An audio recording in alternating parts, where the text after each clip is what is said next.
80s 90ஸ்லேயே பார்த்தீங்கன்னா இந்த மாதிரியான கொஞ்சம் வெயிட் போடுற எதுவுமே இல்லாமல் இருந்தக்கூடிய காலகட்டங்கள் எல்லாருமே அவங்க அப்படியே இருப்பாங்க. இப்போ ஏன் இவ்வளோ காரணம்னா ஹோட்டல் ஃபுட்டு இருக்குல்ல. இப்போ ஹோட்டலில் வந்து ஒரு நாளைக்கு ஒரு வேளை சாப்பிடலாம், 2 வேளை சாப்பிட்லாம். இப்போ எல்லா விதமான வீடுகளுமே வந்து ஒர்க்கிங் பீப்புளாக இருக்கிறனால கண்டன நேரத்தில் சாப்பிடுவாங்க. இப்போ நீங்கள் பார்த்தீங்கன்னா 1 o'clock வரைக்கும் மிட் நைட்டில் கூட சாப்பிடக்கூடிய பர்சன்ஸ்லாம் இருக்காங்க, எல்லாருமே இருக்காங்க. ஸோ இதுக்கான காரணம் என்ன, இதுக்கான ஒரு தீர்வு என்ன? இதனால தான் வெயிட் லாஸ் ஆகுது, வெயிட் கூடுதா கேட்குறேன். தீர்வு வந்து உங்கள் கையில் தான் இருக்குது, உங்கள் கையில் தான் இருக்குது. உங்களை யாராவது வந்து வெளியில் சாப்பாடு வாங்கிட்டு சாப்பிடுங்கன்னு சொல்கிறாங்களா? உங்களுக்கு வேறு விதவிதமான சாப்பாடு இன்றைக்கி ஆப்ஷன்ஸ் நிறையா இருக்குது உங்களுக்கு. அந்த டைமில் இட்லி இருக்கும், தோசை இருக்கும், வீட்டில் உப்புமா இருக்குது. இப்போ யாரும் இப்போ உங்களுக்கு வந்து நெட்வொர்க் வரலைன்னா உங்களுக்கு வைஃபை இருக்குது, இல்லைன்னா ஹாட்ஸ்பாட் இருக்குது. அதே மாதிரி உங்களுக்கு இன்றைக்கி சாப்பாடில் வந்து 1000 தட்டு உங்களுக்கு வந்து ஒரு ஆப்ஷன்ஸ் இருக்குது, விதவிதமான சாப்பாடு உங்களுக்கு. ஸோ வேர்ல்டு ஓவர் என்னென்னா cuisine இருக்குது, it's easily available at your finger tips now. So you want to try every thing. I am saying try பண்ணுங்க. ஆனால் லைக் ஐ செட், உங்களுக்கு தெரியணும் எங்கே முற்றுப்புள்ளி வைக்கணும்.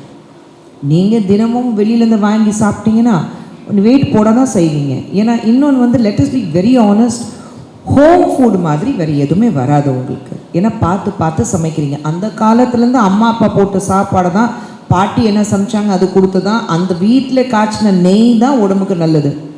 இன்றைக்கி நீங்கள் நெய் வந்து என்ன சொன்னாலும் வெளியில் வாங்கினாலும் வீட்டில் காய்ச்சின நெய் மாதிரி வராது. ஸோ இது எல்லாமே இன்றைக்கி வெஜிடபிள்ஸை உங்களுக்கு ஃப்ரூட்ஸ் அண்ட் வெஜிடபிள்ஸை கலர்ஸ் இருக்குது, ஸ்வீட்னஸ் இன்ஜெக்ட் பண்ணுறாங்க, மேலே வேக்ஸ் ஓட்டுறாங்க, இல்லை ஜெனட்டிக்கலி மாடிஃபைடு வெஜிடபிள்ஸ் உங்களுக்கு இருக்குது.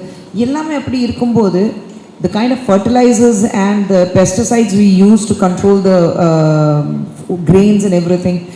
So இது எல்லாமே இருக்கும்போது we need to bring in little changes in our lifestyle, which is important I think.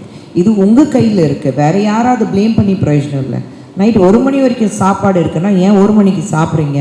சாப்பிட்றாங்களா madam? எல்லாருமே சாப்பிட்றாங்க. அதெல்லாம் கேட்குறேன், ஏன் சாப்பிட்றீங்க? டிவி பார்த்துட்டு இருக்கீங்க, அந்த நேரத்தை வேறு வேலையில் வாய்க்கு ஏதாவது போனடே அங்கேருந்து இது கிடைக்குதுடா, அந்த பிரியாணி நல்லாயிருக்கும், கொஞ்சம் ஆர்டர் பண்ணு. அந்த மவுண்ட் ரோட்டில் ஒரு இடம் இருக்குது, அங்கே வந்து அந்த கோகனட் பன் சூப்பராக இருக்கும்டா, அது ஆர்டர் பண்ணு.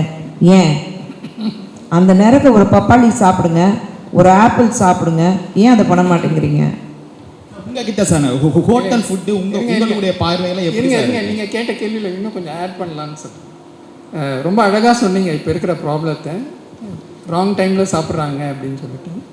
ராங் டைமில் சாப்பிட்டா என்ன ஆகும் அப்படின்னு, நம்ம பாடியில் வந்து 3 வேளை கரெக்டாக அந்த கேஸ்ட்ரிக் ஜூஸை செக்ரேட் ஆகும் டைஜஸ்ட் பண்ணுறதுக்கு ஃபுட்டு. ராங் டைமில் சாப்பிட்டிங்கன்னா சரியாக டைஜஸ்ட் ஆகாது. It will lead to lot of the gastrointestinal related issues.